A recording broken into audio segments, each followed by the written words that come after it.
Bildiğiniz gibi bu Zeytin Dalı Harekatı başladı. Zeytin Dalı Harekatı da bugün 20 Ocak'ta başladı, hepinizin bildiği gibi. Saat 17'de, 20 Ocak saat 17'de burada gördüğünüz komutanlarımızın, bizlerin emir ve komutasında faaliyet başladı ve çok şükür büyük bir başarıyla 18 Mart'ta sonuçlandı. Bu harekat gerçekten uluslararası hukuka uygun şekilde, haklarımızı, hukukumuzu koruyacak şekilde, insan haklarını çiğnemeden, mazlum ve masum insanlara zarar vermeden, çevreye, tarihi, dini yapılara herhangi bir şekilde zarar ziyan getirmeden büyük bir başarıyla gerçekleştirildi. Biz bunu yaparken Mehmetçik sadece askeri yeteneğini göstermedi. Aynı zamanda milli ve manevi değerlerine bağlılığını da ayrıca gösterdi tüm dünyaya. Buradaki yaptığı incelikle, nezaketle, anlayışla, yardımseverlikle gerçekten bizim tarihimize yaraşır şekilde ülkemizi, milletimizi, kültürümüzü de Mehmetçik orada bu harekat sırasında temsil etti. Türk Silahlı Kuvvetleri bunu yaparken yalnız değildi. Bu faaliyetlerini biraz önce bahsettiğim Özgür Suriye Ordusu mensuplarıyla birlikte aynı zamanda jandarmamızla, polisimizle omuz omuza arkadaşlarım, güvenlik korucularımız dahil, mülki makamlar dahil gerçekten büyük bir işbirliği içinde bu Fırat Kalkan Harekatı'nı gerçekleştirdi Mehmetçik. Ve bütün bu faaliyette arkadaşlarım bir sürü tahminlerin çok aksine 59 gün gibi kısa bir sürede Mehmetçik tarafından tamamlandı.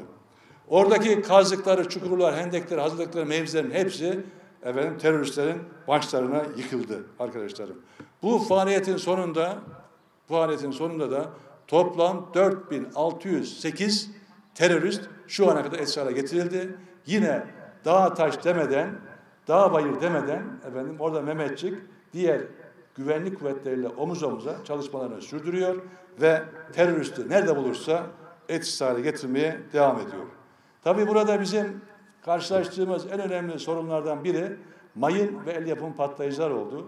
Bunlarla ilgili mücadele ta başlangıçtan beri başlatıldı. Yine büyük bir dikkatle ve hassasiyetle bu mayına karşı, el yapımı patlayıcılara karşı da çalışmalarımızı sürdürüyoruz. Mehmetçik buraya sadece barışı, huzuru, ateşkesi getirmedi. Sadece alanda savaşarak, silahla savaşarak burada insanlara yardımcı olmadı. Aynı zamanda ekmeğiyle, suyuyla, hastanesiyle, okuluyla, yoluyla elinden gelen her türlü yardım yaparak hayatın normalleşmesi için elinden gelen her türlü gayreti gösterdi.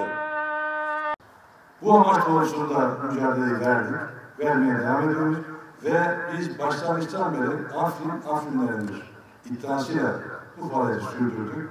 Aynı düşünceye yine sürdürmeye devam ediyoruz. Burada bir an önce bu güvenliğin sağlanmasıyla insanların evlerine dönmesi bizim için en büyük mutluluk vesilesi. Evet, dinliyorsun başkanım. Evet, gerek Sayın Bakanım, gerekse Yargıtay Başkanım, Kuvvet Komutanı ve bütün şu anda Erbaş, Tulay, Aşulay, tüm kardeşlerimin Rabbim milletin adına her saygıyla selamlıyorum. Özellikle Afrin Harekatı'nın 1. yıl dönümünde şehitlerimize mutlaka rahmet diliyorum. Gazilerimize Allah'tan şifalar temenni ediyorum. Fakat bunlar hiçbir zaman bizim Afrin'deki müşahedelerimizi yıldırmayacak ve hiçbir zaman gerek Afrin'de, gerek Cerrahpaşa'da, gerek Mekvan'da bizim bu sürecimiz duraksamadan devam ediyoruz.